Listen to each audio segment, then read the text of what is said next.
बिहड़ों की पथरीली और उबड़-खाबड़ घाटियों में बसा था एक गांव जिसका नाम था शिवपुर। यह गांव घने जंगलों और ऊंचे पहाड़ों से घिरा हुआ था।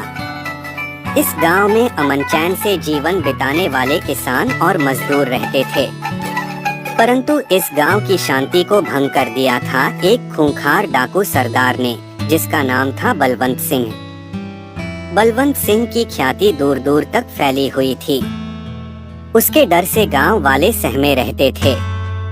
कहते हैं कि बलवंत सिंह अपनी मर्दानी ताकत और कूटनीति के बल पर कानून और पुलिस को चुनौती देता था। गांव के लोग रात में उसके नाम से भी कांप उठते थे।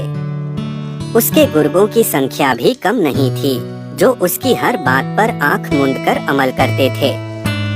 गांव में एक नौजवान था जिसका नाम था अर्जुन।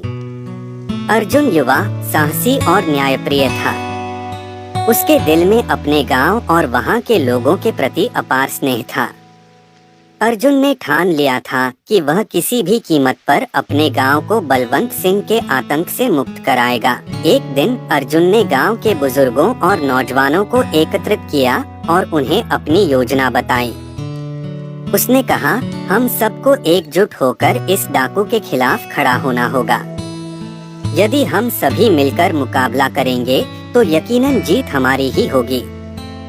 गांव वालों ने अर्जुन की बातों में सच्चाई देखी और उसके साथ चलने को तैयार हो गए। अर्जुन ने गांव वालों को आत्मरक्षा के उपाय सिखाने शुरू किए। उन्होंने लाठी, तलवार और तीरकमान चलाने की ट्रेनिंग दी। साथ ही उन्होंने गुप्त रूप से कई ठिकानों पर हथियार भी छुपा दिए ताकि आवश्यकता पड़ने पर उनका उपयोग किया जा सके। बलवंत सिंह को जब इस तैयारी की भनक लगी तो उसने अपने गुर्गों को भेजकर गांव वालों को धमकाया, परंतु अर्जुन और उसके साथियों ने उन्हें मुंहतोड़ जवाब दिया और उन्हें खाली हाथ वापस भेज दिया। इससे बलवंत सिंह आग बबूला हो गया और उसने गांव पर हमला करने की योजना बनाई। एक रात जब गांव वाले सो रहे थे, बलवंत सिंह ने अपने गुर्गों के साथ गांव पर हमला बोल दिया। गांव में अफरा-तफरी मच गई, परंतु अर्जुन और उसके साथियों ने पहले से ही अपनी रणनीति बना रखी थी। वे पूरी तैयारी के साथ बलवंत सिंह का मुकाबला करने के लिए तैयार थे। अर्जुन और उसके साथियों ने डाकुओं के खिलाफ मोर्चा संभाल लिया। दोनों पक्षों में भयंकर संघर्ष हुआ। अर्जुन की वीरता और साहस ने गांव वालों के हौसले को और भी बढ़ा दिया। गांव वाले पूरी ताकत से डाकुओं का सामना कर रहे थे। अर्जुन ने अपने शौर्य और युद्धकला से बलवंत सिंह के कई गुर्गों को धराशायी कर दिया। बलवंत सिंह ने अर्जुन के इस साहस को देख लिया था। उसने सोचा कि अगर अर्जुन को हटा दिया जाए तो बाकी गांव वाले खुद ही हार मान लेंगे। उसने अर्जुन को चुनौती दी और दोनों के बीच भयानक द्वंद्व युद्ध शुरू हो गया। अर्जुन और बलवंत सिंह दोनों ही अपनी अपनी ताकत और चतुराई से लड़ रहे थे। आखिरकार अर्जुन ने अपनी बुद्धिमत्ता और कुशलता से बलवंत सिंह को परास्त कर दिया।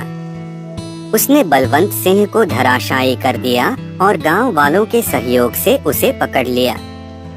बलवंत सिंह को गिरफ्तार कर लिया गया और उसे सजा दिलाई गई। गांव में बलवंत सिंह के आतंक के खात्मे के बाद गांव वालों ने चैन की सांस ली। अर्जुन की वीरता और नेतृत्व ने गांव को एक नया जीवन दिया था। गांव में फिर से खुशहाली और अमन चैन लौट आया। अर्जुन का नाम गांव के हर बच्चे की जुबान पर था और वह सबके लिए प्रेरणा बन गया। गांव वालों ने मिलकर एक समारोह आयोजित किया और अर्जुन को सम्मानित किया। अर्जुन ने कहा, यह जीत मेरी नहीं बल्कि हम सबकी है। हम सबने मिलकर इस लड़ाई को लड़ा और जीता है। हमें हमेशा एकजुट रहना होगा और एक दूसरे का साथ देना होगा। शिवपुर गांव ने इस घटना से यह सीखा कि एकता में ही शक्ति है। उन्होंने यह समझ लिया कि अगर वे सब एकजुट होकर किसी भी समस्या का सामना करेंगे तो कोई भी दुश्मन उनका कुछ नहीं बिगाड़ सकेगा। इस प्रकार अर्जुन की बहादुरी और गांव वालों की एकता ने शिवपुर गांव को एक नई दिशा दी और यह कहानी सदियों तक लोगों के दिलों में जीवित रहेगी।